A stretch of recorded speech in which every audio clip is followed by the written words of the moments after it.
In the end, it took less than 30 years for the world as we know it to fall.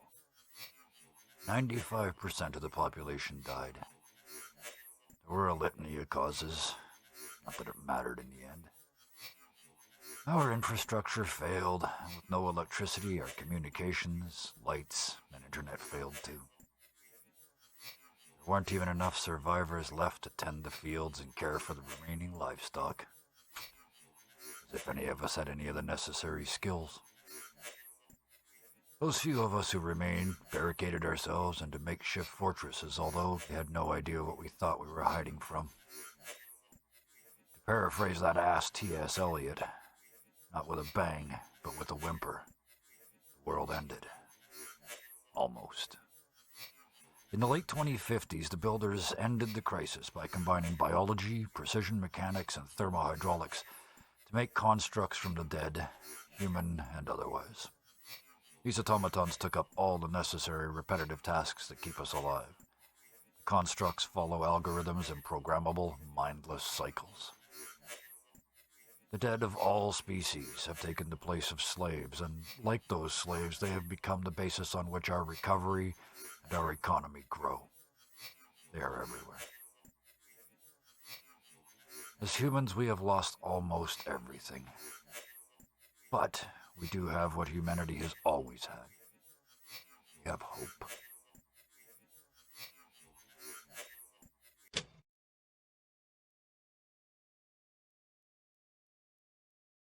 No. Hello. No, don't ever act normal. Hello, this is Dirty 20 Gaming. My name is Kevin, and these wonderful people have agreed to join me this evening to play a game, and that makes me very happy. So, let's meet the people that make me very happy. Let's start with Bison _ Stonefist. Hi, I'm Bison. You can generally find me here because that's all I do. On Wednesday nights, I play Linus Longshadow, a Kender fighter. We are doing Shadow of the Dragon Queen on Sudden Heroes. It's a lot of fun. Much feels. And in the near future, I will be running a campaign based in the near future. Yes. Cyberpunk Red. It'll be Tuesday nights as soon as Honest John Rackham is finished. And I think you need to get a hold of everybody. Yes. Still. Yeah, we're sure closing in on the end of Honest John, so it won't be very long. But I've said that like 4 times, and I've been wrong 4 of those times, so we'll see.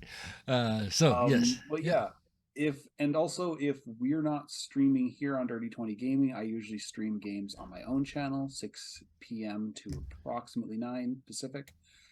I play video games, just whatever I want to play. So as it should be. That's me. That's you, and away we went.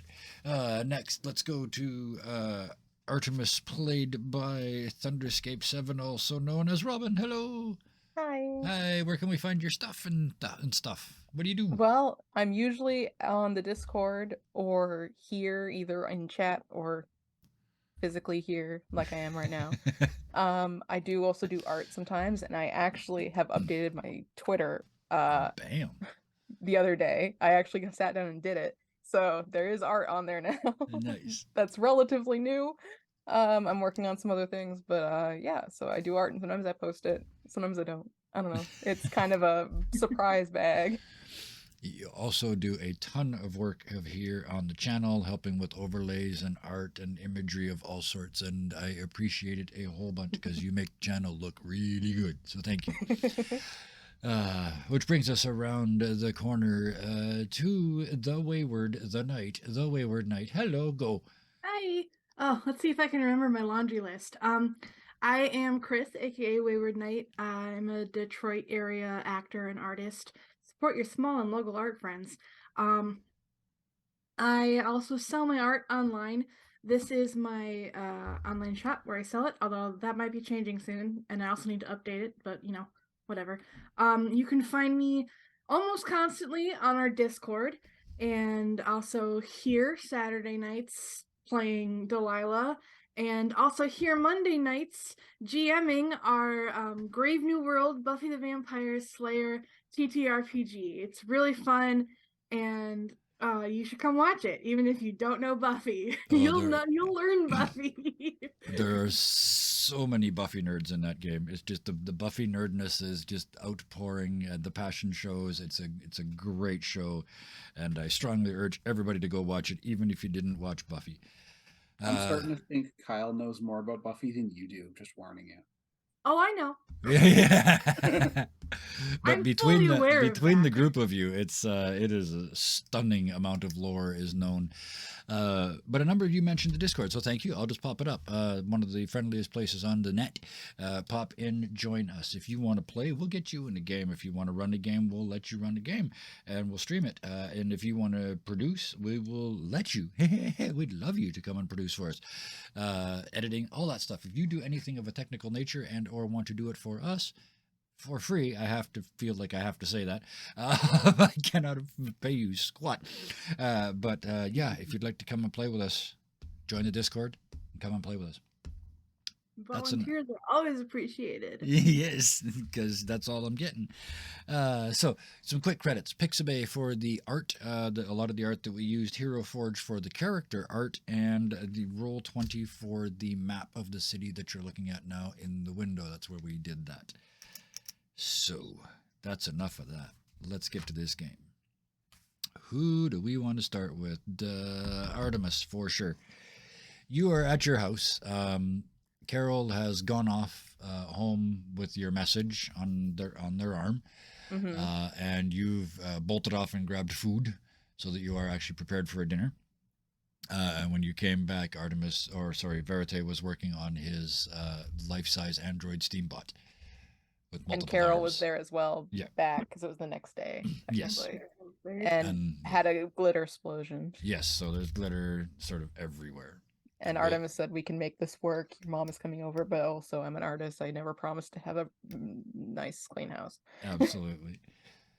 So, as the day progresses, you can see Verite tuning the butler, because I'm assuming you're watching what he's doing. Yeah, every now and then probably just popping in and out. If he doesn't like the way something moves, it's all about shortening and lengthening those tubes and changing the pressure thereby. Like you see, it's some places it's almost like a trumpet. It goes in and it wiggles a couple times and comes out again, so it's the right length. But it's just constant. It's just he's just a muttering. He's just constantly, I wonder if I do, thinking stuff out loud. 99% of the time, he's not aware that anything else is going on in the room. Every once in a while. So last time he did actually like acknowledge and have a conversation with Artemis when he was working. Yes. And I was novel. Yes. And I was just gonna say, every once in a while he kind of pops up. Usually it's when his stomach grumbles. You hear sort of from the other side of the room, and then, I should get something to eat. Yeah, I really should get something to eat. And it's almost like watching him pull himself off of the project, and he kind of blinks and looks around. His eyes have been focused at this distance for hours. Right? He's having a hard time just focusing at you across the room. It all looks fake from inside his head. I know the feeling. Yeah, hyper focus. And he'll come out and talk about, well, let's do it. The first time he's, I'm going to get some soup from the kitchen. Do you want some soup? To you. And Carol. Both just. Sure. Okay. Bowls. I need bowls and spoons and soup. And off he goes, making his list as he heads out into the kitchen, leaving you and the glitter bombed Carol standing there. Yeah, I just imagine Artemis is like, okay, we can do something with all this glitter mess. We can, it's all over you. It's all over everything else. Yeah. Like, we can do something, make art out of it. Yeah, start some vain attempt at it. If you took a broom very lightly and dragged it around, you could do like the rock garden. The patterns. Then your broom is ruined. Yes. But yeah, you're making it amazing some way. I don't know, little piles or whatever it is. And she looks over at you and says, how are we gonna save my mom? Well, first I figure we talk with her to see what kind of situation she's in. I don't know how much you know about her own situation. usually parents don't talk about that kind of thing with their kids. But it's good to get an idea of where she's at. And we can work from there. So is it okay if I just kind of sit at this side of the table and look uncomfortable? That is totally okay. And Sparkly? That is super okay. And from the other, from the room you're still in, actually, the you hear a click as a timer goes down to 0, and a little tiny fire starts up inside the chest of the serving robot. And first it's like fire, then you realize it's heating up some tubing, and pretty soon the water starts to flow, and this thing stands up and walks off into the kitchen.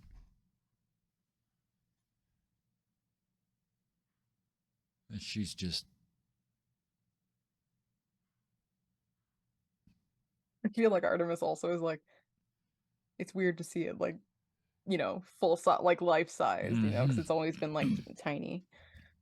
well, it's life size, and I must point out, there's nothing cadaverous about it in any way. It's a robot. It's all machines, all tubes and wire, not even wires. It's all tubes and pressure. So, Carol kind of looks at you and watches it walk into the room. She says, "Do you think that's the future? He keeps talking about it being the future." I think it's a definite possibility.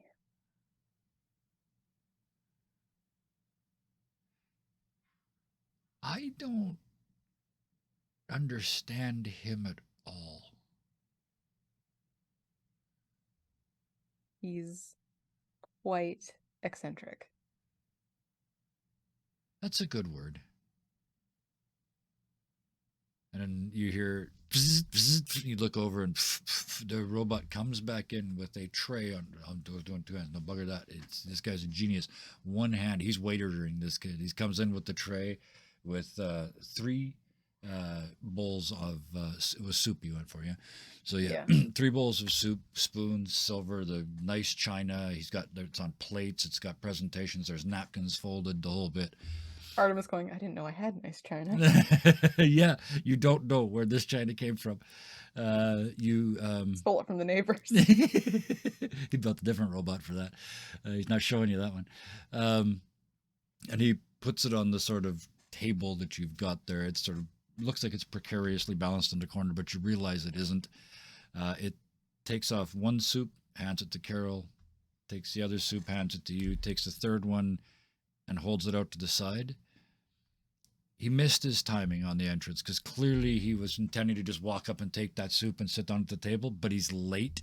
So he's kind of leaves his robot buddy hanging there for a second, and then he kind of, and then he comes up and puts the soup down.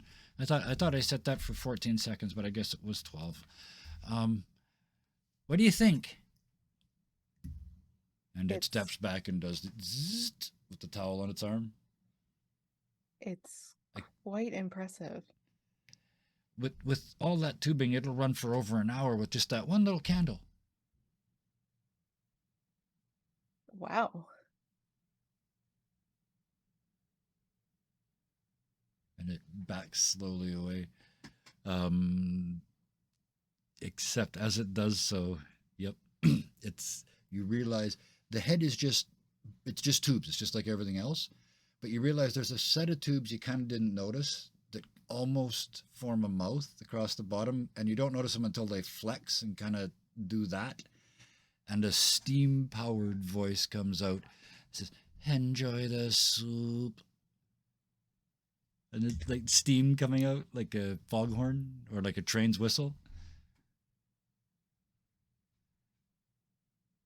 You can make it talk. So far, only 12 sentences. 12 sentences so far only. That's amazing. But if I replace the towel with more tubing, then I can add a whole bunch more. Oh, and he starts to get up to leave. And Carol just stunk it's just grabs his shoulder. There's no hatred in it at all. It's just stop, thud, and by slamming him back in his chair, his face comes around and sees the soup, and he's like, "Oh yeah, soup."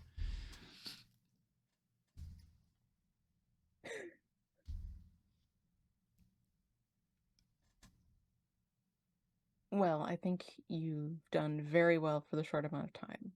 You've had less than 24 hours to make all of this. I can do a lot of stuff when there's room. And you realize he's standing in this big room with the two of you. Like it's Mhm. nothing. Even, he doesn't have to focus on anything anymore.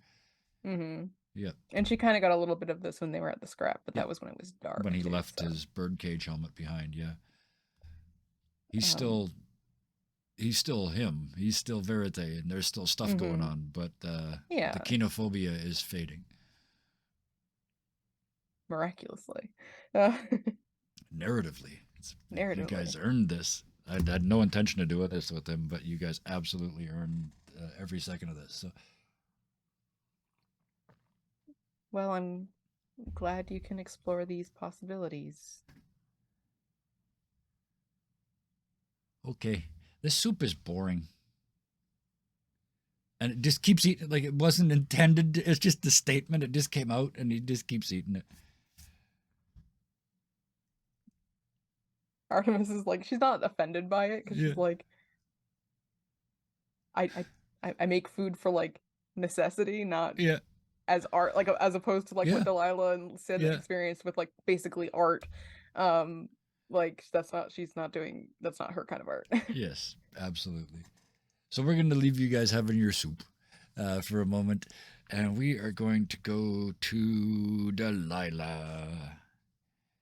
Because you, muted, there you go, no longer muted, we're sitting in your brand new office of a brand new department, of a brand new section that you didn't apply for, but is suspiciously close to some shit you've been investigating after work.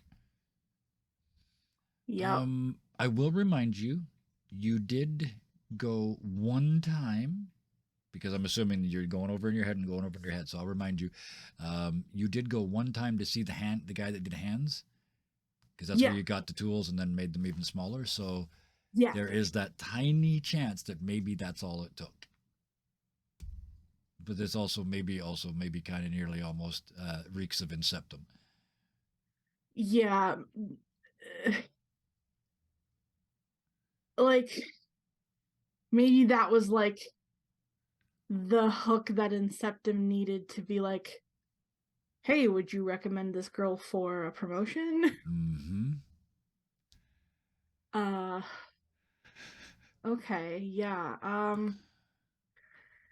She's gonna put a pin in that. Mm-hmm. But also she like this all reads legit, at least on the surface. Yep. Oh yeah. At the whoever's responsible, this is an amazing opportunity. Yeah. So like if someone, I mean, she doesn't know the details, so if someone accuses her of something, she literally would be playing innocent or ignorant because she doesn't know. Yes. Yep. So she's just, I believe she sat down at the desk. Yep. And I know you compared the tools levels, and you figured you could go to sort of 90% of what Verite could do. They're still stuck at like 60% of what he could do. Mm-hmm. Yeah, for shrinkage, like for making stuff tiny. Yeah. Yeah. So I think. Well, what you think he can do? Was it? You haven't was seen it? Was it 60/90 or was it 30/60? I realized that I was using weird percentages last time, and I kind of did it again this time. You could make, because we're talking about the percentage of smallness, right? So you could make something 90% as small as Verite, and for let's go back to they can make it like 60, so just over half smaller than they do it now. Yeah. Okay. Is that half like? It's a huge chunk of it is tools. The rethinking of the tools. Sort of like the scale at which they would normally do hands. Beyond, sort of Yeah, better okay. than that. They've sent the specialists here. So that guy that you saw doing hands, they're here. There, you look at them on your staff list because you've got one.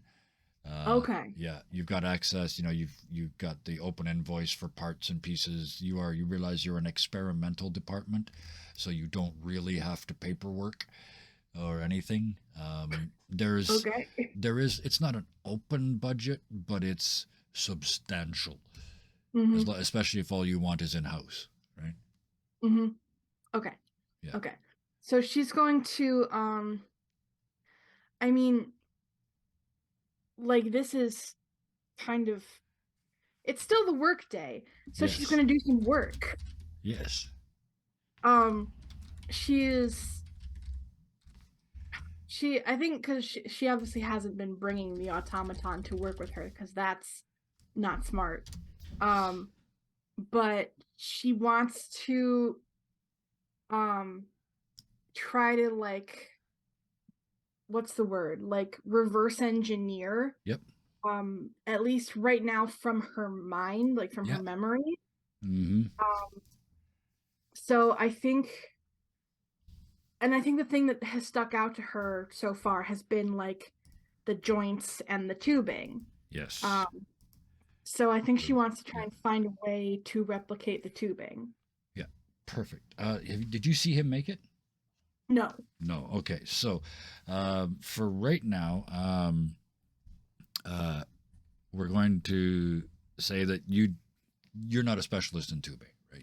No. You know how small the tube you can order, like you know the tiniest tube that this place makes, and you can get that, and you can order balls to be drilled and stuff like that. So you can get bits and pieces.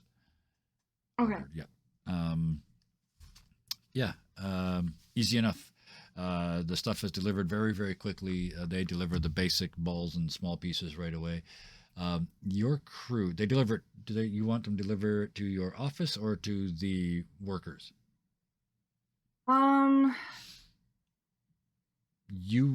They wouldn't have a clue what to do with stuff this small. Yeah. Not No. the foggiest idea.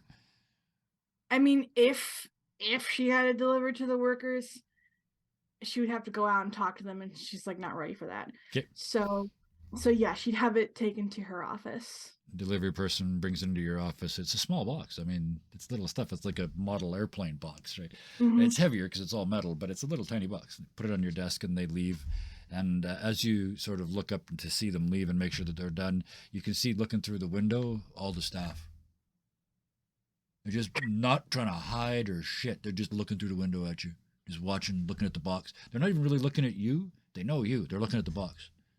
Are the staff different from her assistants? You would have known most of these people were from other departments. Well, because Right. you said last time Yeah. that she had There's assistants that were all constructs. Yes. So. No, these are the humans, the other humans. Got it. Yeah, the constructs are doing whatever they're instructed to do. So cleaning up. Right now, I think the constructs are, well, they're probably she not doesn't doing wanna- much. she It's a doesn't wanna perfectly make them, clean, like- perfectly brand new lab, right? There's really not much for them to do. So. yeah, and she doesn't want to like make the act like the human staff like suspicious Yeah. just yet. I remember So that one of your constructs can shine a bright light. I remember that. I gave him a Mhm. little bright lantern so you could use that to light up your desk.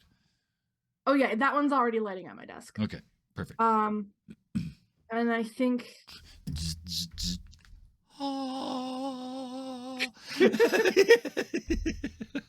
just imagine like a Pixar lamp. Yep. I'm going to have one of the Iron Man's thing, but on a Pixar lamp.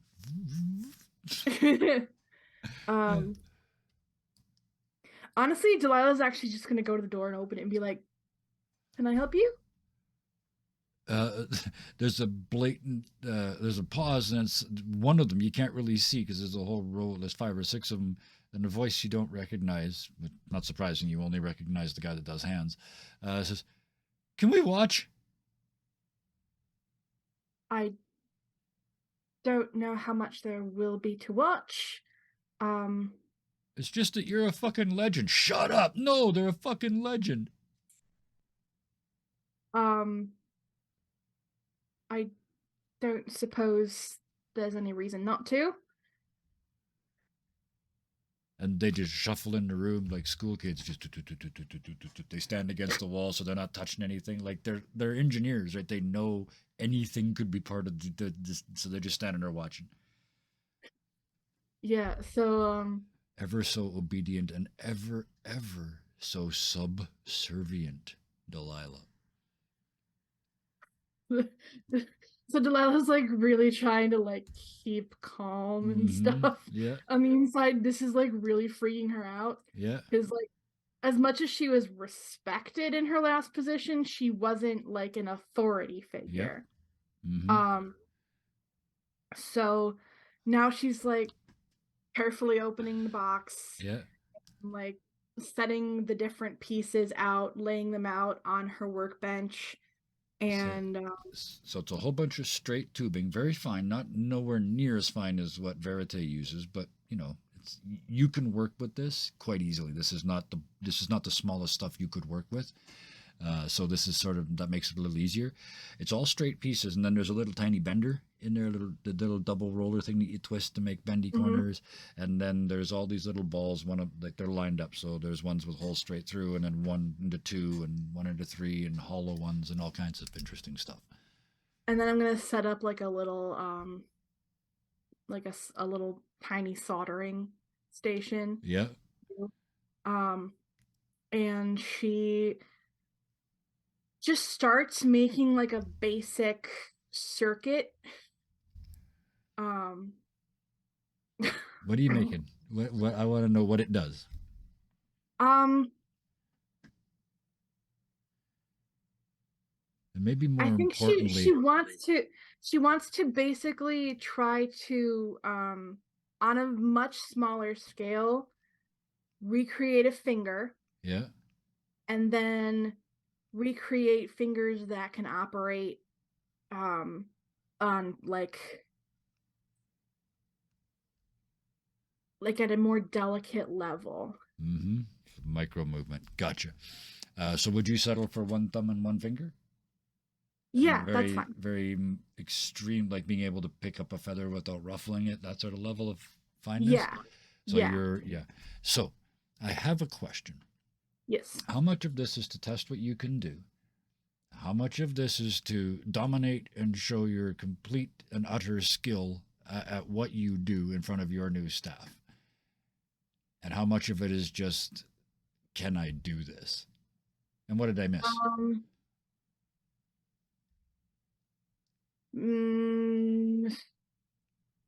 40% showing what I can do. Yeah.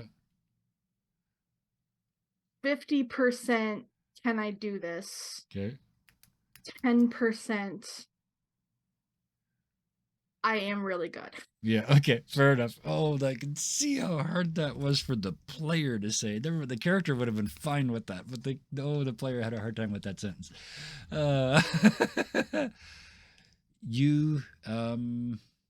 That's gear, right? Yeah. So what special skill would you be using here? I think I have one. It is necroneurological programming. It's not technically necro, but I'm Nope. trying to sort of recreate. Yep. What's if that's the closest one, then yeah, if you use that as your analogy, is how I saw it. Like that's how this would work here. So if given, we'll use steam instead of neurons, or steam instead of electricity, and do that. Does that work? Yeah. Okay. So 2 cards of spades is your suit. Mm-hmm. And go. Okay. I have a 2 and a 6. That's an that 8. makes 8. So that's 3 successes. And so yes, it is 3 successes. Wow. Okay, you wanted to do 3 things. You wanted to build a finger and a thumb, like basically 2 appendages. That is just minutes, because you've seen it. Right? You've seen exactly how he makes his joints, and instead of having the little person that climbs up, there's the scale I'm looking for. If you remember right back at the very beginning, the first time you saw them, little hooks came up and the little person pulled themselves up on the table. your hand, like the finger and thumb of that you've just built, are the same as that size as half of one of his little dudes. So it's easy to build, and you get that absolutely perfect. And before you ever steam it up, you're bending the joints, and already they're going and taking notes like they know what you're doing. And the one guy just keeps sitting in the corner going, "Fucking legend." And then you power it up, and I keep making electric or like mechanical noises. It isn't. It's just little puffs of steam, just and it closes and opens, and then you start detailing stuff and using like putting things between it. And you 3 successes, you've got by the time you get to the end, you've got a little dial built into it. At 10, you can crush walnuts, like it can pop walnuts. And at 0.1, like I said, it can pick up a quill feather without ruffling the feathers. By this point, none of them are taking notes. There's the soft sound of books, pens, and jaws hitting the floor. Because you kind of hyper-focused for a moment near the end and got dropped into it and kind of irritate a little bit to get it just right. That 10% where you were showing off, that's the part that makes it so special, right? Can And I yes, you can. Go. So a thought I had was I want to put like rubberized pressure pads on the fingertips. Yep, absolutely. And I even know how this works. There's a very thin layer of steam behind them that keeps them separate. And when you squeeze, that steam is displaced, and it can measure that displacement to know how much pressure you're applying. That would almost work. Yeah, I think that's actually a thing. Yeah. Anyway, yeah, that's You have what a we're little gonna gauge do. testing steam pressure. Yeah. So yeah, that's what we're gonna do with that. And they're just, you look up, and the guy in the corner has just stopped talking. He's just grinning with his arms crossed. He's just looking down the group of them like, "I told you," right? And the rest of them they're hardly remembering to breathe. It's just, it's silent. You can hear, like, because you're underground now, right? Remember, you're several floors down, right? You can hear the workshop over there, and you can hear steam over there, and you can hear stuff above you, below you. But there's just this little office in this brand new little department. Everything still smells of paint and wallpaper, and they're all just, as your hand just does this. I'm going to give you a wrist too. It does this with a quill, a pen, like a quill that's been used for a pen, lit, by the way, by a gold-colored lantern, because the whole thing was lit by your drawing, right, or by your construct. So yeah, it looks kind of magical, like dust. Yep. To them, glitter.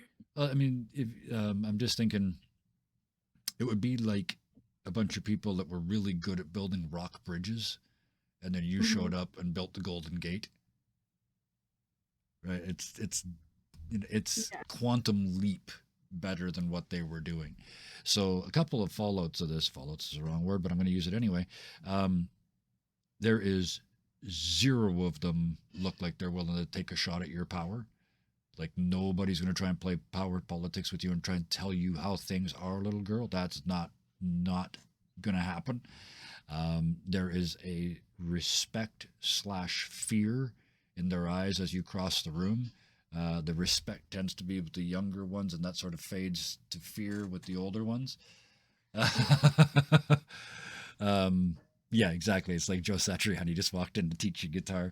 But yeah, that's the spot we're going to leave Delilah in for a second.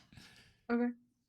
Oh, I'm looking forward to seeing the contrast with this one. Sid, you're in your office, and it's an office, like wood on the walls, no work, no paperwork. Even that's just out, like there's somebody out front that deals with all the paperwork. You sign weekly reports, and it's not the day you have to sign them. You're sitting in your office because you're too damn stubborn to leave. So what do you do? If I'm remembering correctly, Sid was actually kind of doing the formalities of handing over the reins to Tomas. Yep. while simultaneously clearing out his office. Yes. Because Yeah. Taking it's all your not other his stuff. office anymore. Yeah. I think once he's done like getting, and he doesn't have much. It's like Yeah. a teacup. Yeah. His the plaque that has his degree, Yep. and it was like with excellence Yep. Of course. Yep.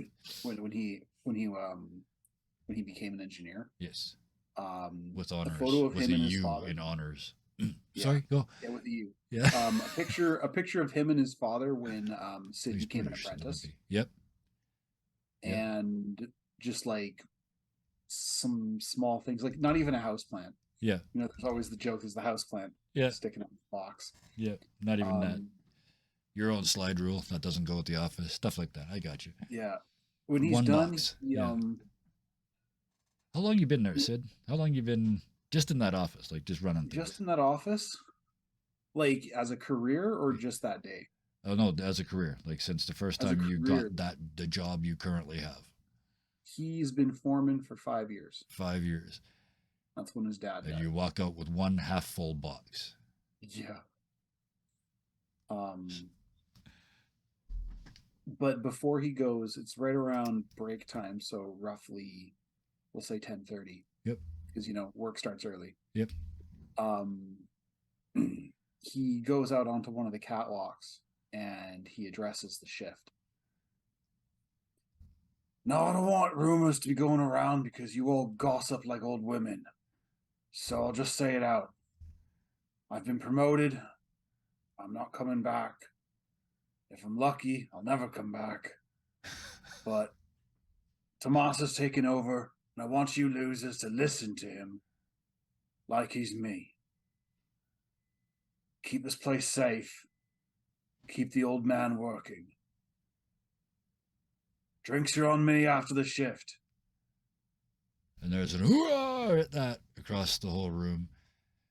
And as it fades, Tomas starts to applaud. And it just spreads. They're already all standing. They're at work, right? You're not letting them sit down. This is a meeting, not a special event. Yeah. They're just kind of turned at their workplaces, and they're all just staring up at you because you're up a level and applauding madly. You can just feel the respect. Sid tries not to blush. It doesn't work, but luckily it's, the steam room. You don't really notice. Yeah. He's been here pretty much since he was probably about 16. Yep. Fully half of his life he's working in the boilers, so he knows all of these people, like by name. Yep. And he's kind of just a little bit overwhelmed. He's not sure what his routine's gonna be. He doesn't even know where his new office is. Yep. Because that's not where he went. Yes. Okay. Yeah. So yeah. It's not stopping. Like yeah. you've got that performer moment where you realize it's not going to stop until you leave. Yeah, you just sort of like, very respectful wave. Yeah. And he walks back into the office, grabs his book, or And shakes Tomas's hand. Just as you turn your back and walk away, just as you turn your head over to Tomas, you hear one voice way in the back. You hear they're trying to hide their voice, but you know who it is. And you just hear, "Sid, you wanker!"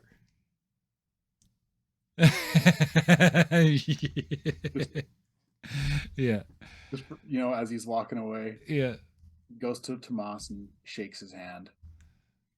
I know the place is in good hands. You look down and you see in Thomas's hand. Is it Thomas or Tomas? I forget which one this Tomas. is. Tomas, right. Tomas. You see in his hands plans to modify the boiler. One of the boilers. There's one that's sort of set aside for experimental stuff. Okay. And he's got some, you can't see the math from here, but you can see what he's trying to do. And it's experimental, potentially dangerous, but you don't know. You can't see enough to know if he's taken any precautions. He stops and he looks at Tomas. He's like, Is that for boiler number 4? And there's kind of, I imagine it like an artist. He kind of goes, like, it's not done yet. And then he sort of grins and realizes it's his job now. This is legit. And he just slaps it down on the table between the two of you and starts talking you through it.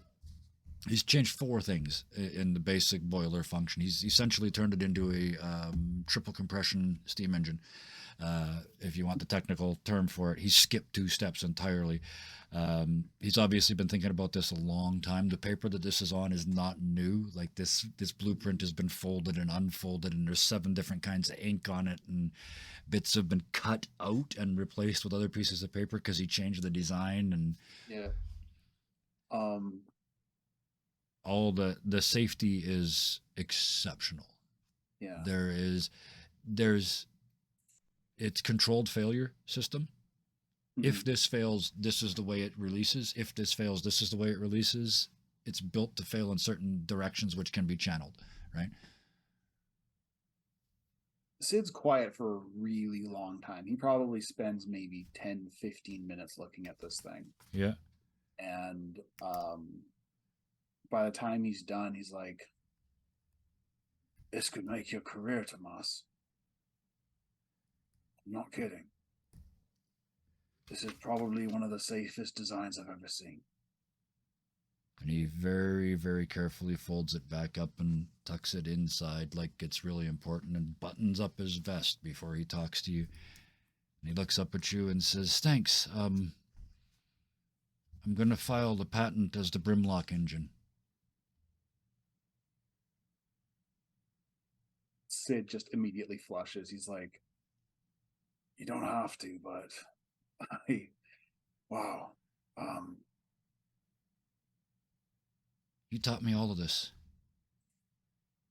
And then you spent your time taking care of us, and you didn't have time to do this. Puts his hand on Tomas's shoulder. He's like, you put your best men on this. And you take your time. When it's ready, you show me. And we'll make things happen. Well, yeah, I won't release it till it's ready. We can't have the Brimlock blowing up. No, that wouldn't look good, would it? Not for either of us. And he kind of grins. He says, so, can you get out of here so I can get to work? They're all looking, and you look out on the floor, like none of them have gone back to work. When you left the room, they stopped applauding, but they're all trying to look through the window and see the two of you having this conversation in the office, right? Yeah, it's like, you're a good man. I'll see you at the pub. Gives him a hand, another firm, long handshake. Yeah. Puts his box down, claps him on the back twice. Yeah. It's like, you have yourself a good day.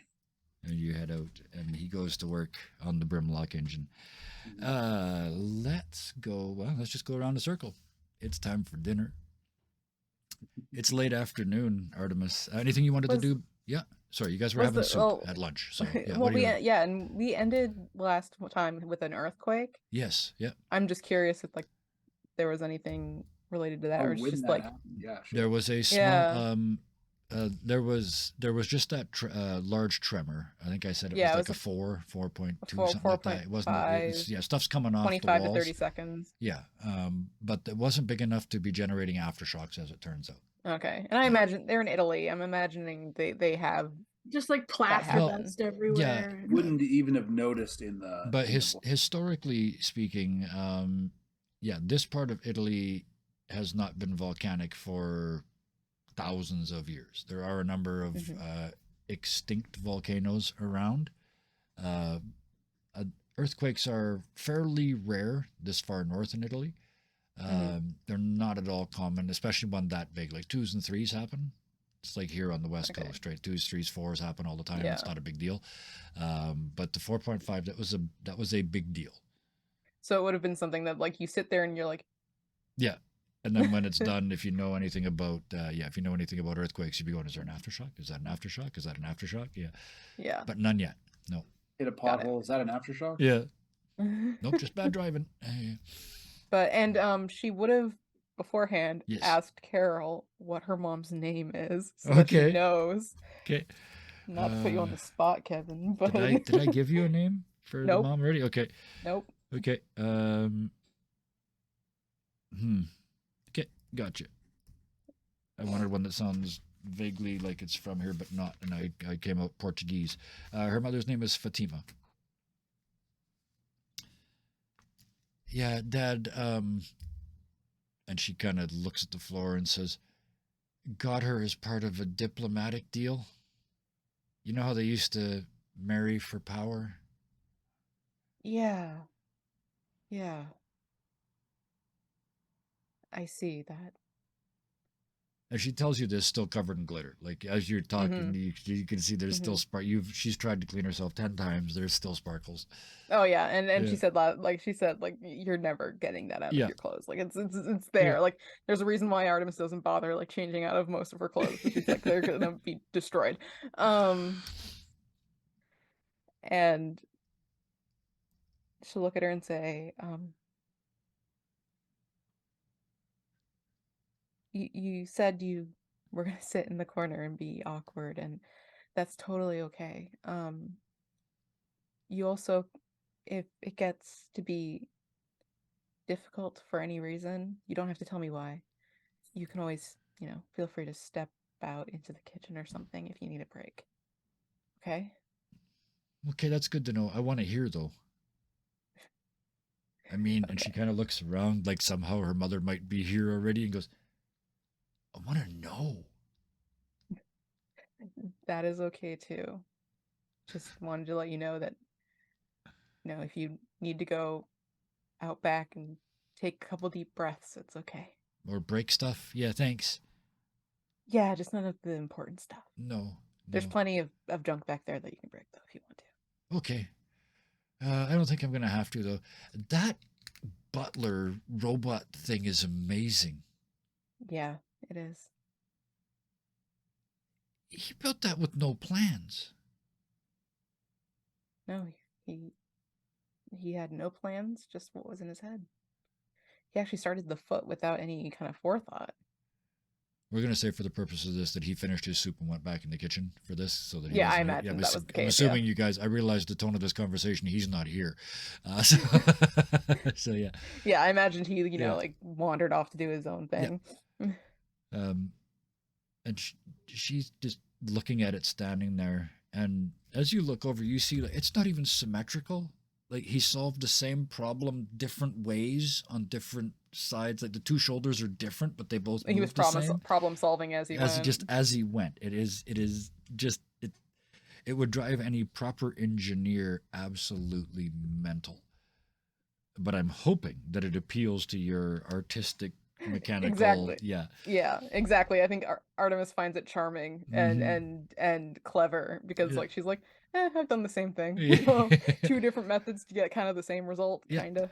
Like almost like he's testing things as he goes along, right? And then what he learns, he builds the next thing better. So but yeah, she's just looking at it up and down. My brain doesn't work like that. Mine doesn't either. Yeah, it does, she says, and she starts pointing at the sort of bits and pieces of art that you've sort of left undone around the room because you're an artist. So I'm not even going to ask if they're there. They're there. There's bits and pieces and stuff that seemed like a good idea at the time. And yes, but there's a bit of a different system to that. He kind of is making it as he thinks about it. I tend to have to think about it for a long time. Mull it over, get ideas.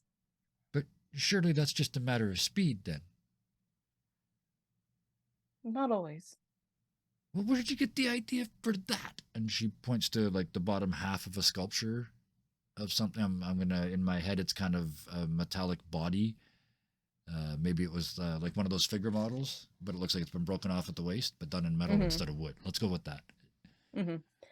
And she'll kind of look over and she'll get up and go over to a corner where there's just papers and stuff and pull out a bunch of different on this piece of paper, like a bunch of different words and sketches and ideas and other kinds of like other random doodles and stuff, and she'll put it down in front of Carol, and she'll be like, "That's how." And you can see her trying to, literally using her fingertips to try and trace links between all this almost random stuff. It's like a word cloud in my head. Like it, yeah. And they're trying to make links between things instead of trying to absorb it as a whole. Mm-hmm. And you realize what they're really asking, what they're really saying is they literally don't see the world the way you do. They see it in an absolutely literal sense. They don't put things together like you do. They don't put ideas together, and an idea, and you go, cool. They go, cool, 2 ideas. Right. And I think she recognizes this a lot as like, influence growing up. Her dad's a builder. Yeah. He wants her to get into politics, apparently. And, Artemis is older than her by at least a decade. Yep. So like, she's had some time, and so kind of watch her kind of trying to piece it together. It can take practice. Can I get some paper and a quill? I want to Sure. straighten this up. It's killing me. And she'll get her some.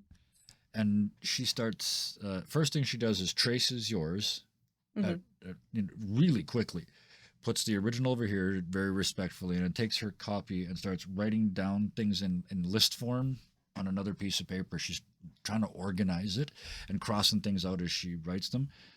Then you watch her do this for a while, and she seems very, very happy. And you can see the tension coming down as the organization goes up and up and up, and it's just But then there's this, you see them stop. There's only 2 or 3 things left on the sheet, but there's almost no space left on the page. And she looks up at you with something like somewhere between terror and tears in her eyes and says, I don't know where to put this.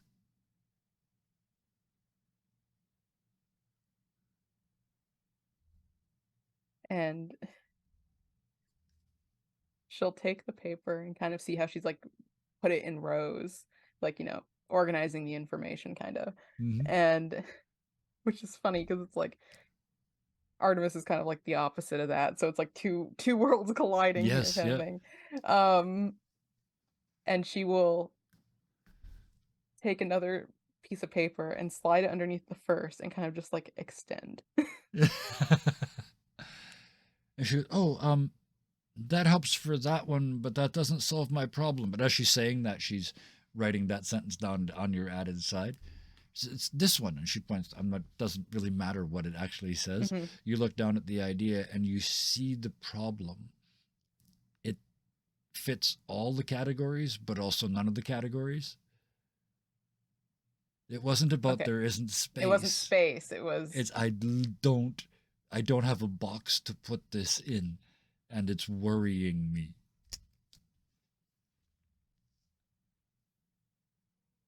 Okay, well, and she'll grab a different piece of paper. Yeah. And she'll be then, what if, and she'll start doing like a Venn diagram type situation. Okay, yeah. And she'll kind of do it, or like she'll try to organize it. She's not really sure how to organize her own ideas into different systems, but she's trying to copy it, how she's doing, and like, Venn diagramming because they all connect in a way. So you're doing the visual Venn diagram. You're doing circles, right? While you're doing it, they're reducing it to tables, like the outer rings that all have one thing in them, and then all the second ring in that share 2 things, and then there's 3 things, and they're building a table as you do this. And as you finish it up, there's that one fact left, and it still doesn't fit. And there's a knock at your door. And she's assuming it is the mother. Maybe try writing it in every category and see which one you think it fits in. She'll suggest. Like, put it in everyone. Like, if it fits everyone or doesn't fit any of them, try plugging it in. And then you're gonna go get the door? Yeah. Okay. So you see her like trying to figure out where they're gonna put, and it's gonna change all their charts, and they're just but the door gets knocked on again, so you go. Yeah. The door opens and you meet for the first time what must be Fatima. She's standing in the street, exceptionally well dressed, very subtle, but you can tell that the stuff is nice, right? Uh-huh. It's all tailored. The hair is coiffed. The fingers are clean. There's no calluses. They don't work. You know, they're builders. They're in the builder part of the city for sure. Mm-hmm. And there's a bottle of wine in one hand and 3 glasses hooked in her fingers underneath it. And she smiles and says, I hope you don't mind Portuguese red. Taste of home when I'm out makes me smile. Is my daughter in? And she kind of looks over your shoulder. Yes, you're Fatima? Yes, I am. Thank you. And there's sort of this... and she'll like yeah. kind of step back so that she can like yeah. She Get goes in. for the European greeting, the both Oh, cheeks. yeah. Do you respond in kind? Yeah, I mean, Okay, so yeah, Artemis is probably used to it, so yeah, absolutely. or has had it happen before. Yeah, at least would know. Yeah, so yeah, the fakies on both cheeks, and they look around the room, and now that she's here in this austere and beautiful outfit, somehow that has caused even more sparkle to show up. Like there's even more as you look around. It's like, oh my god, it's all over the couch. I swept the couch, like it's everywhere. And she looks around just grinning, and she says, well, that explains part of it. But are you also the one that makes her smell like she's welding? Sometimes. Okay. And then from the other room you hear, hi, Mom. And then there's a long pause, and she kind of looks and she smiles, and she's waiting for her daughter to come to her so she can do the proper greeting. She's not going to yell, right? She's got more class than that. She's not going to yell in the other room. And while she's waiting, she turns to you and says, did she say any reason as to why you invited me here? We'll talk about later, but, and she taps her arm when she says that. We'll talk about that later, but did she said, I heard her say the word rescue. That word was thrown out. Okay. Well, I guess we're going to have a talk. I was hoping this could have just been her and I, but perhaps it's best if we have someone else as a witness. Can I close the door, please? Yeah. Oh, thank you. And still holding the wine, as she takes the 3 glasses and sets them on the table beside the soup, and she looks down and says, those plates are beautiful. Puts the 3 glasses down, takes the wine, and just carefully, not like it's not champagne, it's not across the room, right? It's to work the cork out very carefully and catch it. And Artemis place is not the going to bottle say, there. I have no idea where they came from. Yes, yeah. And pops the cork and lets it sit there and said, that's supposed to breathe for a couple of minutes. Frankly, I think it's bullshit, but that's what you're supposed to do. Anyway, daughter, you're being rude. You hear, oh shit. And Carol comes running in. Hi, Mom. Hi, Mom. You know, the whole procedure. So come and sit down at the table. Carol's like she's just desperate for something to say, right? Mm-hmm. What do you do? Carol runs over to the table and sits down, leaving you and Fatima standing there. She will like do the gesture of like, yeah, well, you can come in to my house. That yeah. like she she's like, you are fancier than anything that's ever been in here in the last like 100 years, but okay. Yeah. So she says, oh, bugger it, I'm not going to wait. And she just pours 3 slightly over full. Like, you know, you're only supposed to put a little bit of wine in the glass. There's a little more than there should be in there. Walks over to the table, plunks one down where her daughter's sitting, plunks one down where she's sitting, and kind of looks around the table. And by process of elimination, you must be there. This means she's sitting where where Verite was sitting before when you guys had dinner. So they're sitting by their soup bowl, which is still on the table. Mm-hmm. Yes. And she turns to her daughter and she says, so I understand you think I need rescuing. And she just got the look on her face like she is enjoying this. And the squirming commenceth. He says, yeah, but you know what I mean? And he never lets you, and Mom. And she kind of grins and she says, I completely understand. And then she turns to you, Artemis, and she says, I'm going to tell you the next bit and pretend she's not here. But I want you to listen. She looks at Carol, right? And it looks back at you and says, my husband is a bastard. He is a prick of the first order. The things that he wants to do to this city for his benefit are sickening. If I don't tamp that down, he's going to be a considerable problem. I don't need rescuing. In fact, I can't leave. But I don't need or want rescuing. There is one person in this entire world that has his balls in my hand. And you hear from over here.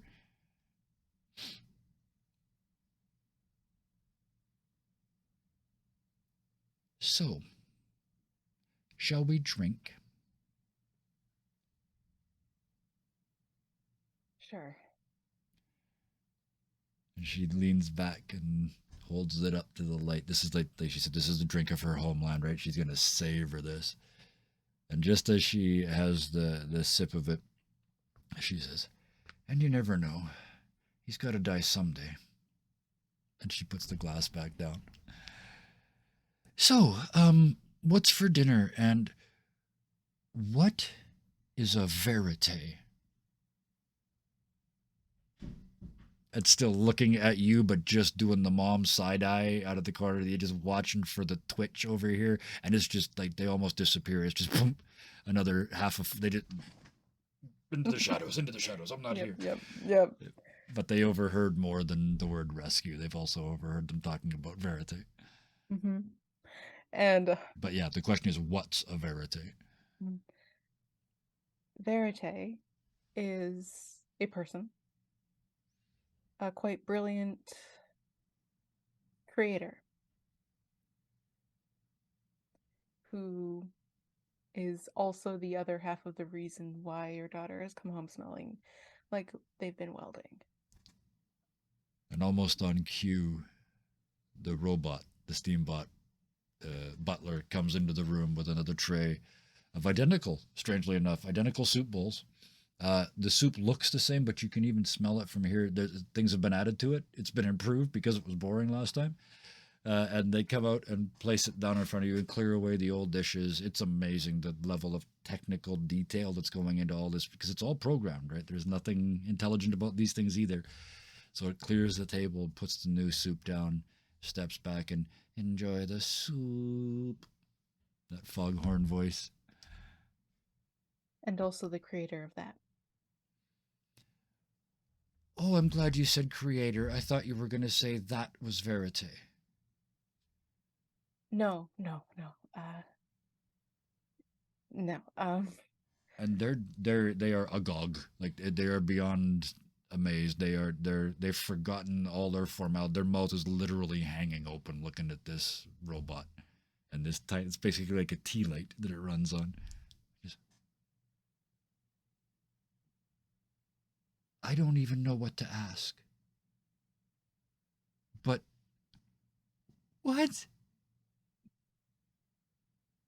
Well, this is what verite and works. The wine is just like full glass.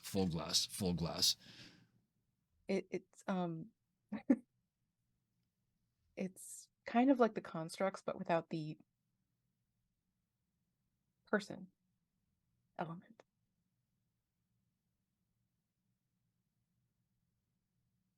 And she's gonna have another drink, and she's very carefully puts down the glass, and you can see it's shaking. It's almost like an aftershock. I'm going to call it that. It's like it's shaking when she puts it down. You look down, yours isn't. It's her hand. And she puts it down and looks at it and says, that is going to change the world. That is what Verite has been saying.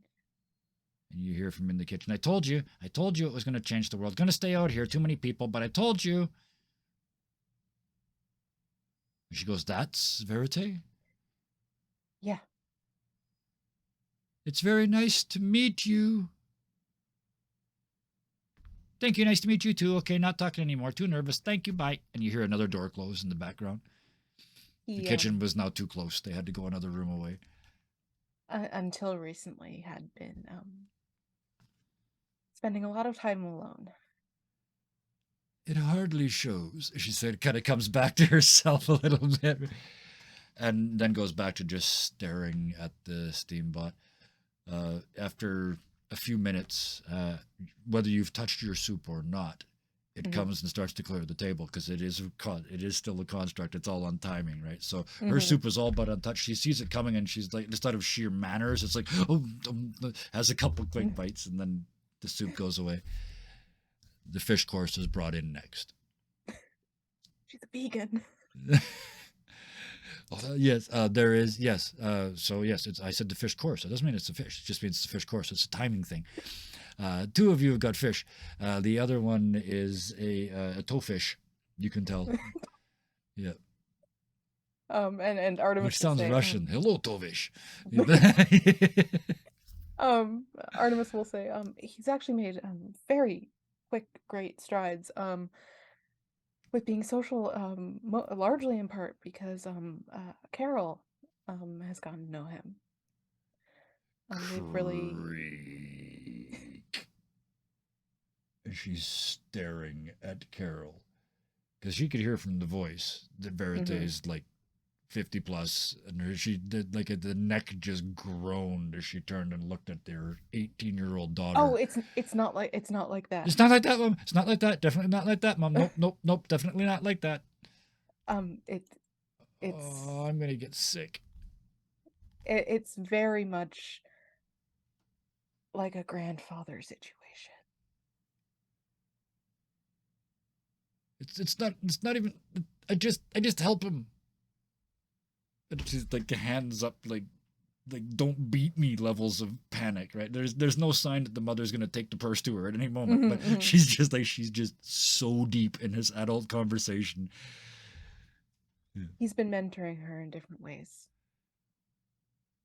Oh, that word makes it better. And she sort of leans back and picks up her wine again, and you see the shake is gone. And she has another drink. So you're telling me that somewhere between that and the glitter, you've been teaching my daughter to build things, do art? I've never been clear. Well, what with having to listen through the wall and all. Well, by trade, I'm technically a technosopher. But I'm mainly an artist. So I build things. I build sculptures sometimes or other things, but I also kind of focus more on the artistic side of things. Verite's been a recent addition to that part.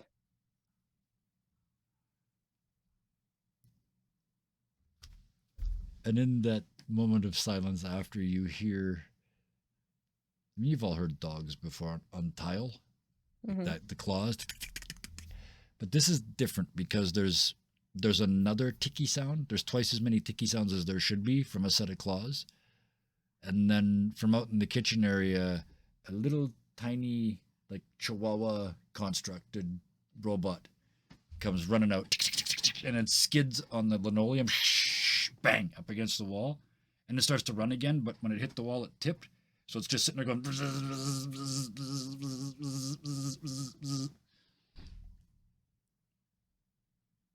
Artemis will get up and kind of peek around to see if Verite is on the other end. If you go to the kitchen, there's an island in the middle of the kitchen because there's. He's kneeling behind the island, peeking around the corner. He can see it, but you can see he's not able to go over there and flip it down because everybody's going to see him and there's too many people. Yeah, and she will write the construct, but she'll give him like kind of a And he, thank you. It's And- for Fatima. I'll let her know. Thank you. And then you see him just flump around behind the island like he's taking cover in a military Disappear. movie. You can And so almost she'll hear write- his she- heart pounding against the back of the cabinet. You know? Yeah, she righted it and then she'll Yeah. go back. Apparently, it's a gift for you, Fatima. And this time the timing works perfectly in his favor. He got it wrong again, but because of the thing against the wall, it worked out. Just as you say that, it kind of gets close to her, sits up on its back legs and goes... And there's little steam snorts that come out. And then you see the tea light goes out. It just...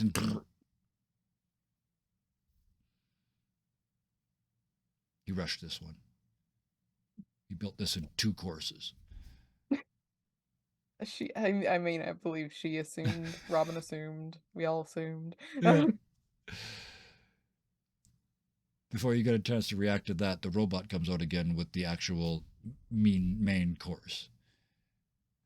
One of which is, again, a vegan option.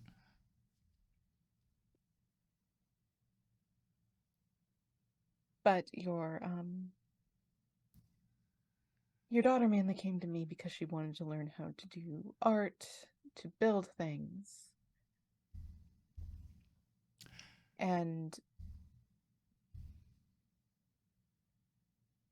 I felt encouraging it, not knowing necessarily what her situation was, but that she seemed shy. But also that I understood what it was like to have different expectations on me with my parents. And she lifts up her wine glass again and looks at it. How much have you had to drink out of your glass? Your wine glass? Not too much. No. Like a quarter. Okay.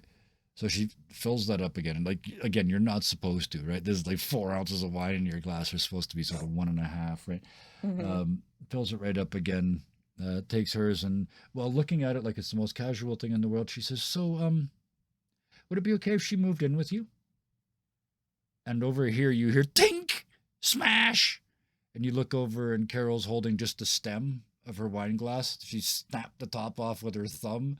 And it's fallen and smashed on the floor. Well, that I did posit that situation before we discussed meeting you and the potential necessity to rescue you. I did suggest that actually, but was concerned about, you and your husband worrying she'd been kidnapped. She looks over at Carol and you see Carol's got, it's not a big scratch. It's a little scratch. There's a little bit of blood on her thumb as she puts the stem down and looks and she starts to go like this. She goes, Carol, dear, go and wash that in the sink like a civilized person. And she says, yes, Mom. And you can see her put the pressure on it and head out of the room, trying to walk like a lady, like she's been taught, heading out into the kitchen where Verite is. And Mom watches and watches and watches and says, waits till she's out of the room and she says, I wanted her gone for this. I have a contingency plan. If I ever can't stop her father, or the opportunity presents itself, don't get me wrong, I would never kill him. That is the worst thing anyone could do. But let's just say I know how to make it so he'll never walk again. And as I'm sure if you think about it, you'll know, Florence is not exactly accessible to anyone in a chair. Yes, I believe the Citadel especially. Mm-hmm. Especially that 3rd floor room where they have all their fucking meetings. And at this point, it's almost like villain level nasty at the end of the table now. She's swirling the wine. You can see it in her eyes. She hates this man. She has resentment built up over years. decades. Yep. Yep. Mm-hmm, Mhm. mm-hmm. Can't really blame her even. Yeah. She just swirls it. She says, I'm sure she'll be back in a minute. What triviality shall we be talking about when she comes back? She just starts sipping her wine like nothing happened. Well, we could always be talking about something like the weather or the amount of glitter that is currently inhabiting the entire wall of every part of this house. That actually reminds me, and the daughter, Carol, comes back and sits down and she says, how exactly do you make glitter? And that's where we'll drop the scene. Oh, Artemis is having fun. So the three of you are now got at least one bottle of very fine red wine and a mission. It's a glitter night. So like next, the Green Knight. yeah, you guys are never gonna get back together. I love this. Nope. Delilah, back to you. Let's just go around the circle. Delilah, you're next. Where did we leave you? These scenes are so intense. I have to go back and watch them back later to see what happened. Just impressed the shit out Oh of yes, all of yes, my- the room full of silent people. Yep. So yes, your hand is still sitting there going as the steam Yeah. runs out.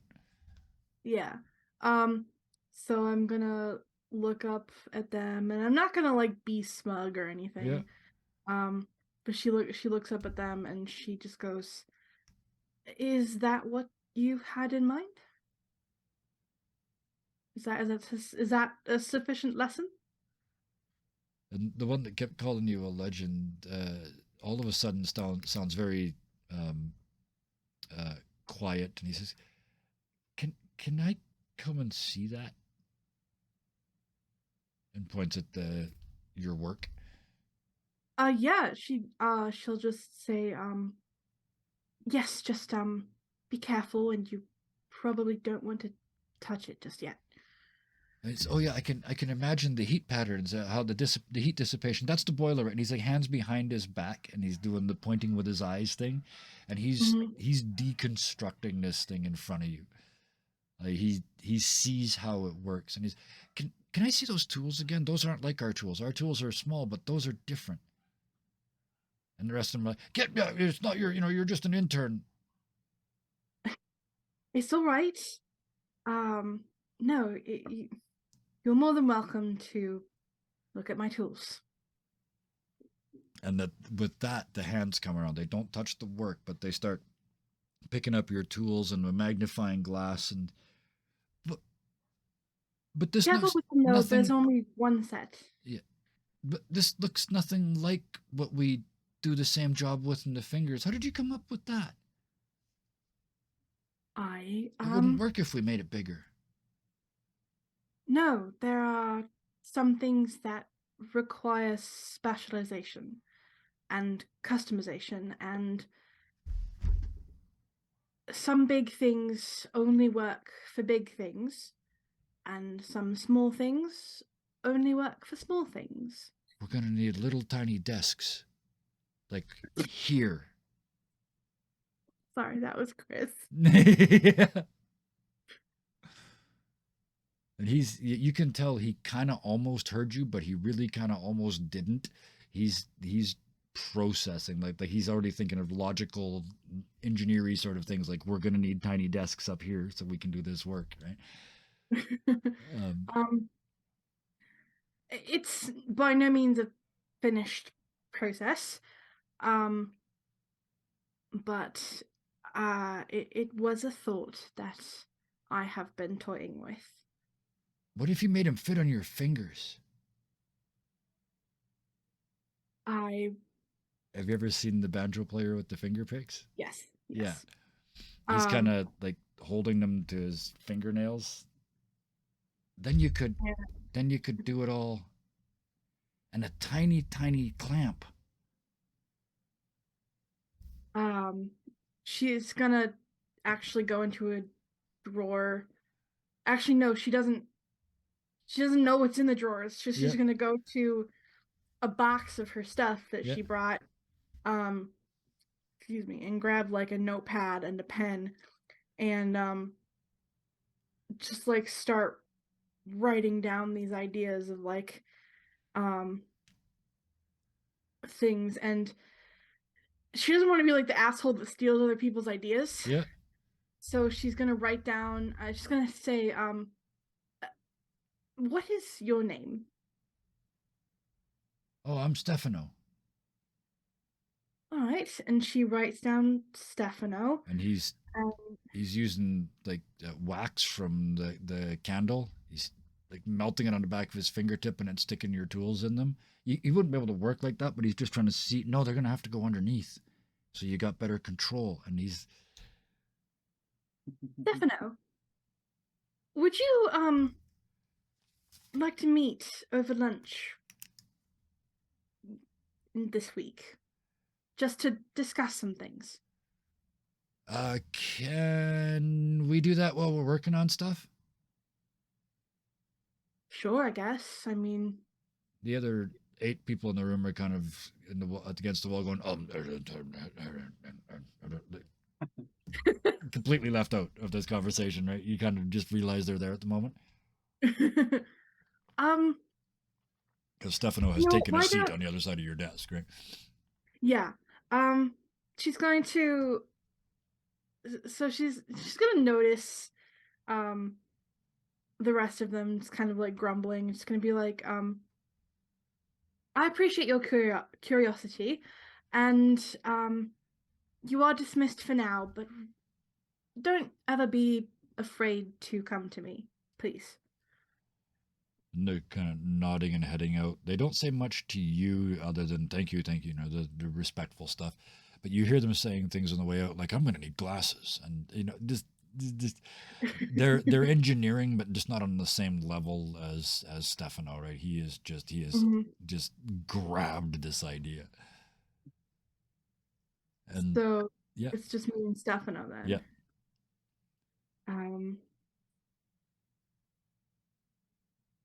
Stefano. Yeah.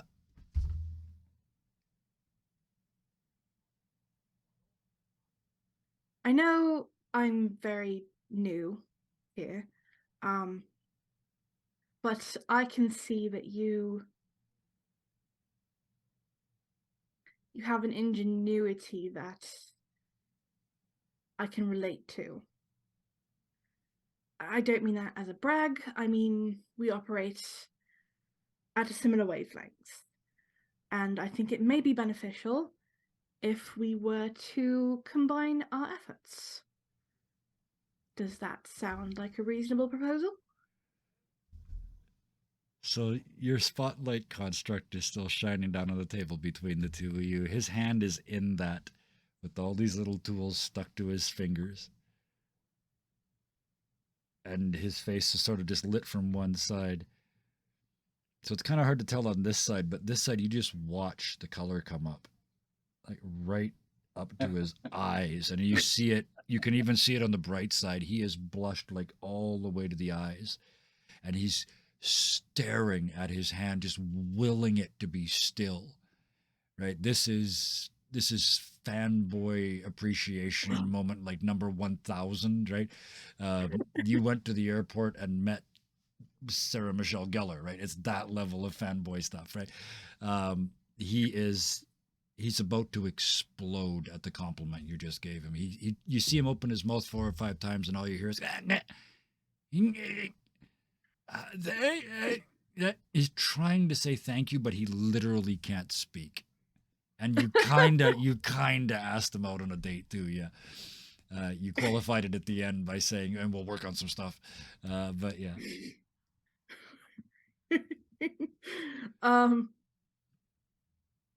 She's still waiting on his answer. And finally, it would be an honor to work with you. Even though, and he kind of looks over his shoulder out in the room, I'm almost certainly going to get beat up for it. I will make sure they don't do that. I'm an unpaid intern. Doesn't make you any less important or any less intelligent. I started yesterday. Okay, that's a bit surprising, but that's not invalidation of your ability. No, but the better I am, the more they're going to beat me. And you know what? I don't care. How did you do that, Knuckle? Why don't we set aside some time tomorrow, and I will share with you my thoughts. They're purely experimental, but there's got to be better ways to do things, you know? Yep. Yeah, absolutely. And you look down, and he's had his pencil. He's been heating up this fine tubing with a heat source, a little lamp, and he wraps it around and around and around and around and around and around and around, and then slides it off the end, and he blows on it to cool it off, and he kind of bends it, and then he looks into that box of stuff, and he reaches in and pulls out a spring that attaches from end to end, and when he squeezes it, this thing is going to I think that might work for an elbow, don't you think? And you look down at yours, and what he's done is what you did with the tools. He's gone, I'm not going to make it smaller, I'm going to make it smarter.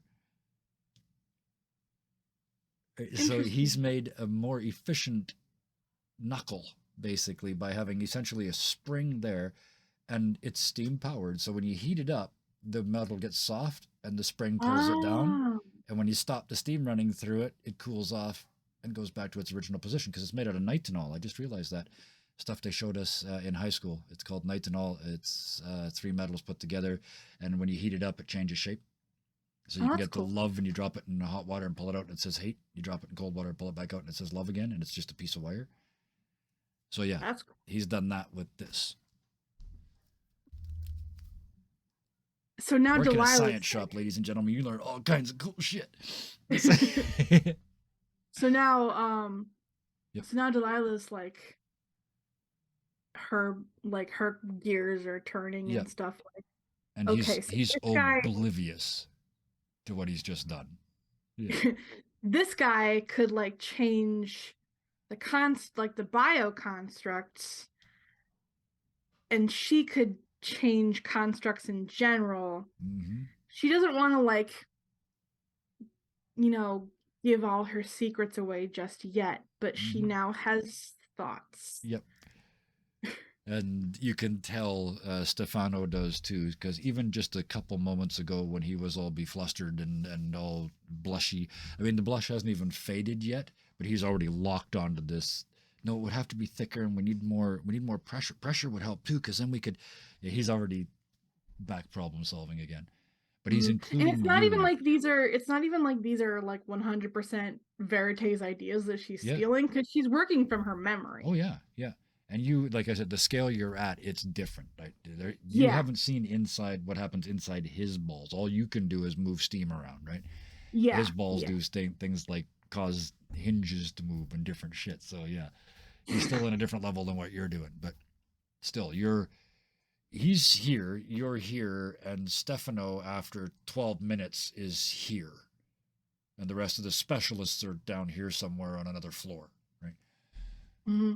So yeah. Yeah. So she's going to say, what time is it, like, of the day? What time do you want it to be? I don't know. What were you planning on doing? And we'll figure out a good time of the day for that to happen. I mean, I imagine her building the thumb and finger like took a while. Yeah, absolutely. So it's probably like getting close to clock out. Closing time, yeah. Yep, late afternoon. It's winter, so it's starting to get sort of, not dark yet, but closing. Yep. Yeah. So she's going to say, Stefano, I do have some things to finish up here, but why don't you meet me after lunch tomorrow, and we can go over the things that we've discussed here. Okay, sure. I'm probably just going to stay here tonight. I got a bed out in the other room. Can I have some of if you're going home, Can I have some of the? And he's pointing at the box. A quarter of what's left? How about 25%? And he starts grinning at you. She's going to smirk and be like 20%. Okay, 20%. Yeah, I got a couple of ideas. Why don't you show me tomorrow? Yeah, I'm probably going to be pretty tired in the morning. I didn't say in the morning. Well, I'm going to be up all night. And he's already, you can see him from where he is counting the stuff in the box. So he's figuring out how many of each thing he's going to be able to take with him. He's taking you absolutely literally. He's going to take 1/5 of everything in that box. 1/5 of the tubes, 1/5 of the balls, 1/5 of the steam boot. Yeah, everything. I have a young verite on my hands. So she's just going to say, look, you know what?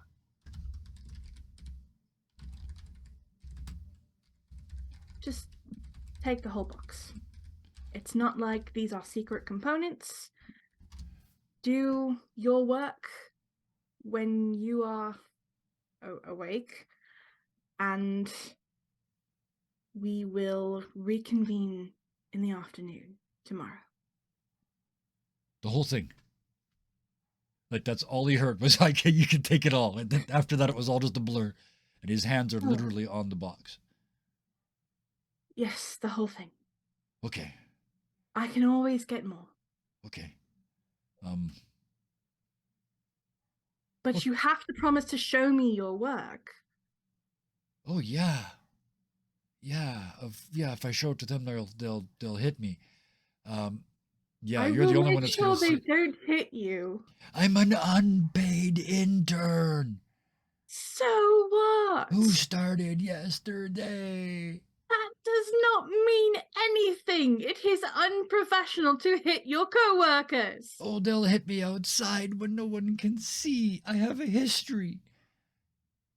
You need some confidence, my man. I need some time. And he looks down back at the box like he'd rather not discuss his confidence. Good lord. All right. She looks at the clock and she's like, "Oh, there's no clock in here yet." Yeah. So she looks at her pocket watch, I guess, because it's gotta be mechanical. Yep. And she goes, "It's time to leave. So I'm going to head out." And she grabs her bag and opens the door, and she's like, "You are welcome to leave with the rest of us or stay here and do your work." And he just follows you out of your office and stops at the first table and just immediately starts heating up pipe. Right. She just says that to herself. She's like, "Huh?" Yeah. And so she closes and locks her office and just clocks out for the day. And he's in. Yeah. On her way out, Yes. can she Yes. grab some acid? Yes, absolutely. Some various samples, because easy as pie. Just, especially with your new department head, so you can get whatever you want, right? As far as they know, acid's for your job. Oh wow, no wonder that we couldn't figure out miniatures. We weren't burning them with acid. But yeah, absolutely, you can get a couple different samples of acid for Verite. That was because you'd asked for them, right? Is that what you were doing? Yes. Yes. Perfect. So yeah, easy. Couple of them in glass containers because some of them will eat everything but glass, except for fluoric acid, which eats glass, so it has to be in plastic, which is weird. But never mind. So yes, we'll leave you heading home with your buckets of acid, and we will finish up. We'll finish up the evening with a visit with Sid. This seems like a good spot to end. To bring this to. So, quick reminder: where was Sid? After the Brimlock engine. After the speech and the whole thing, I think Sid was going to figure out where he was now working. Yep. Find your right, because we still haven't technically got you to your new office yet. Yeah. Yeah, no, that hasn't happened yet. It's way upstairs, way, like all the way up to the 3rd floor, executive land. And then after that, he was going to go to the pub, but okay, office first. So up to the 3rd floor where the mucky mucks live. Yours is sort of the 2nd or 3rd office in. We're just going to go with the standard office procedure. The further down the hall you are from the stairs, the more important you are. So you're like 2nd office down. So you're management, but you're a lieutenant, right? You're not a captain or a colonel. But when you open the door to your office, it's on your name's on the window in the gold leaf, and you open it up, and it's like wood paneling and a huge desk and a blotter on the desk and paneled windows with curtains, not blinds, and there's a carafe in one corner with water and ice, and there's a partially stocked bar, but it's only got 10 or 12 bottles. It is the executive office. It's as big as you could put a boiler in this room. Not height wise, but square footage. That's how big this room is. And on the blotter is your schedule. Friday, 2 p.m. to 5 p.m., sign papers. That's it. Yeah, Sid's kind of just like, he takes him a couple minutes to just take the whole thing in. Yep. You got your little half a box of stuff. And he looks at it and he thinks, he's like, well, Max, this was your dream. Guess I'm stuck living it now. He goes over to his desk, looks at the schedule. Mm-hmm.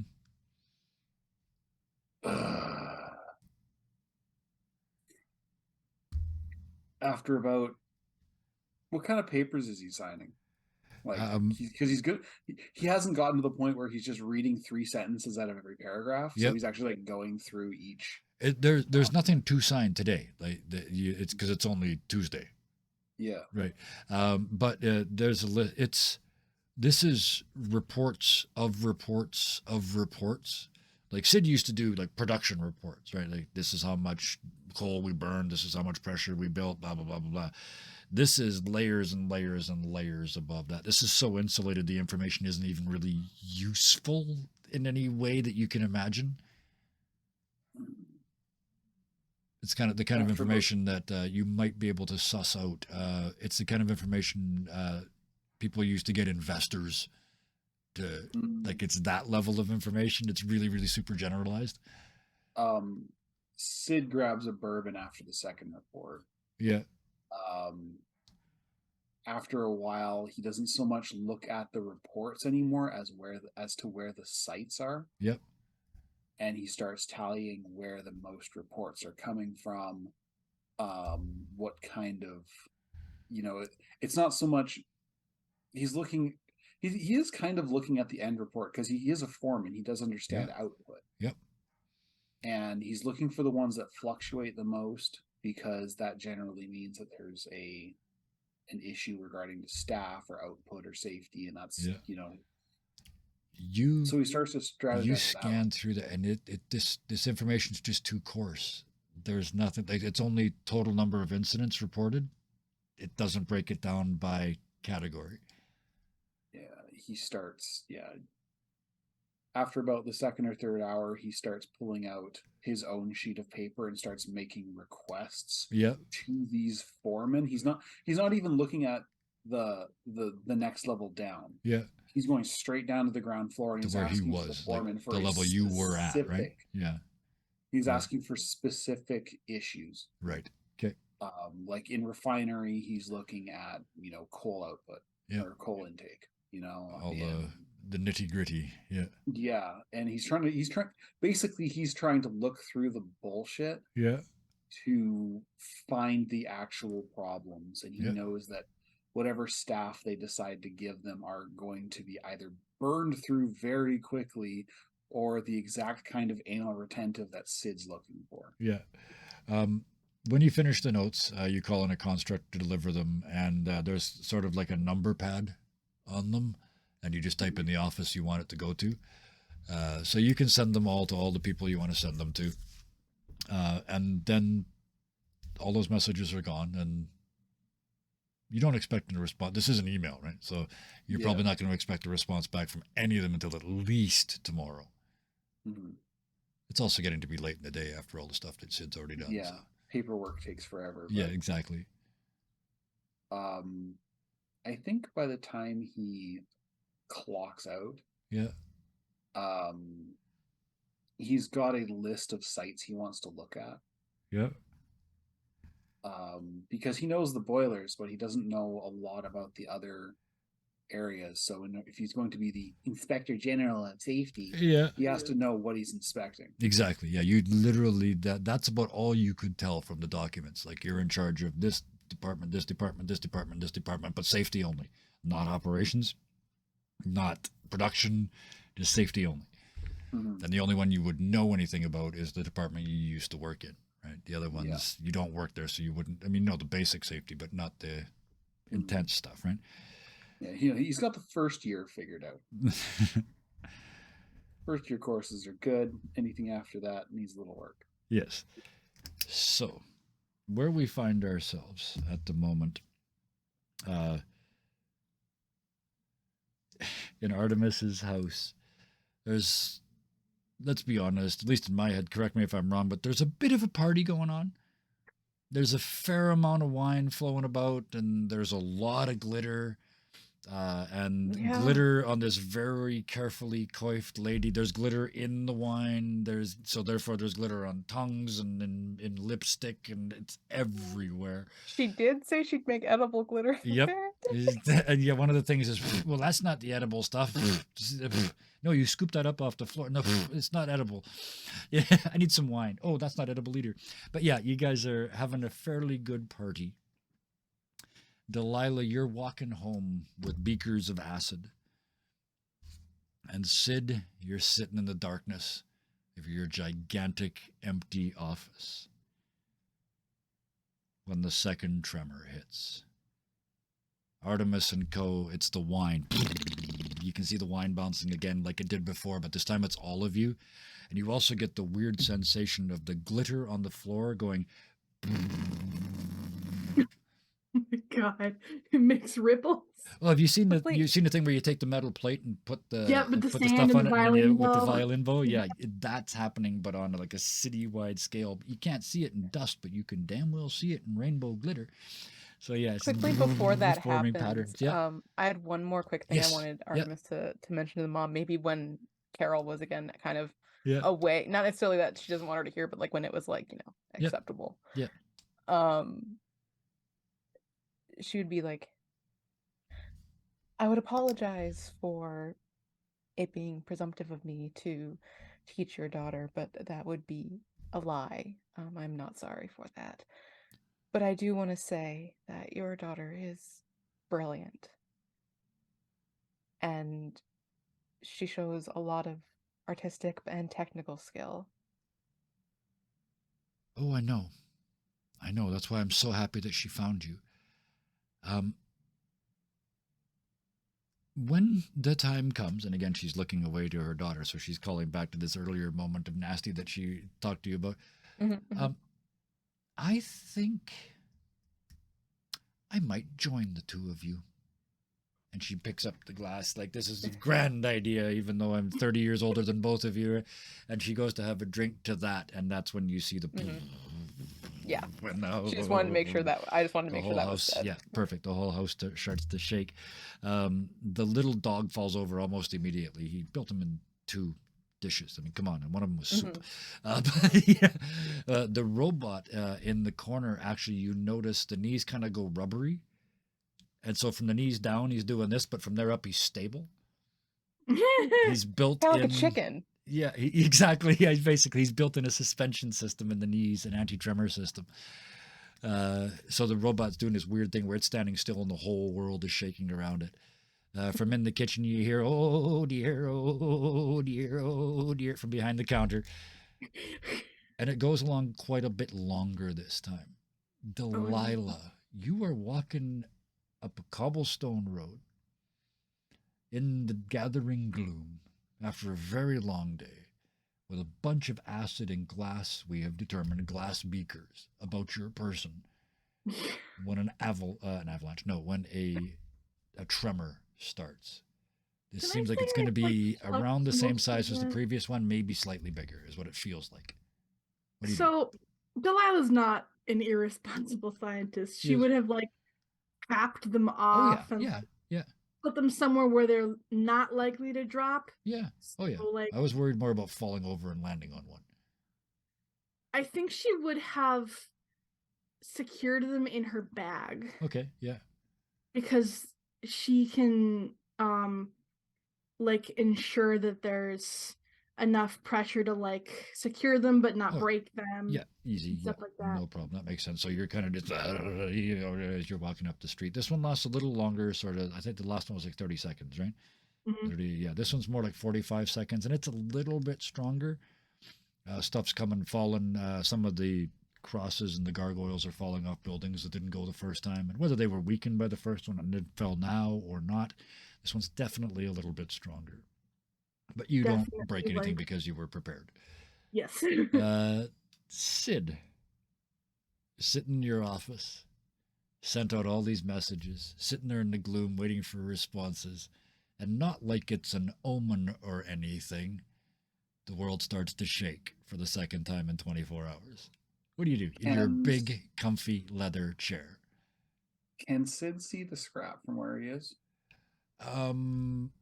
You can see, yeah, it's to the west of this, yeah, it's to the west of the city. So yeah, you can see the sun setting behind the scrap, and it's, you can see it settling as it's avalanching.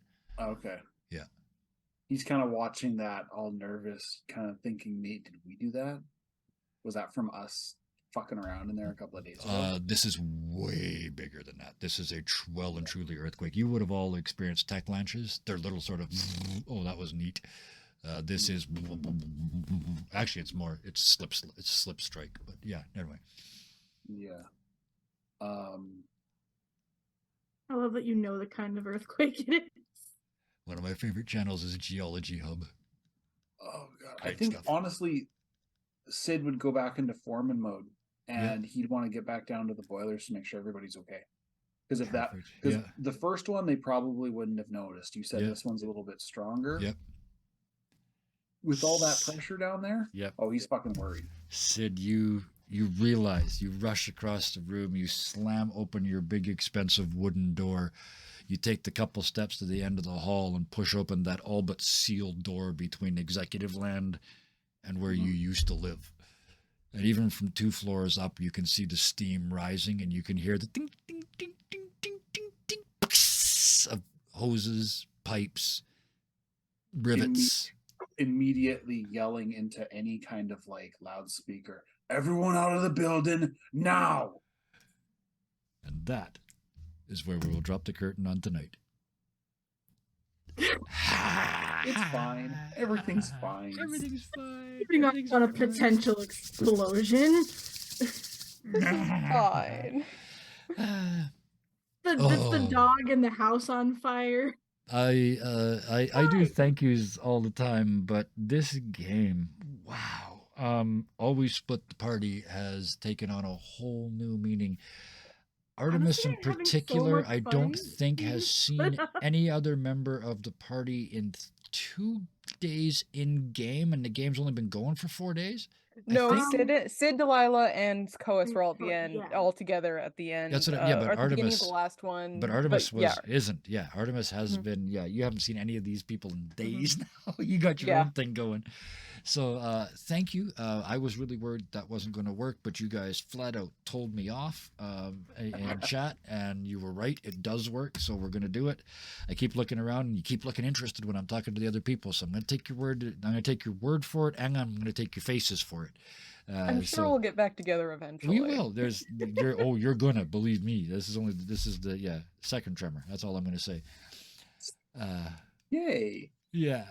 So with that, the specific thank yous. Thank you to Chris /Wayward Knight. Thank you to Robin slash Thunderscape7. And thank you to Bison _ Stonefist. You see what I did there? That was brilliant. Thank you all. And then I pat my own back at the end to just completely take away any sense of humility that people might think I have. Anyway, thank you all for coming to do this. This is a special game. This is different. We had one play tonight, one play total. So it can be done. It can be interesting. And I, for one, absolutely love it. And I don't want this to end. So I'm enjoying it a lot. Thank you to everybody in chat. It was mostly us tonight, and that's okay.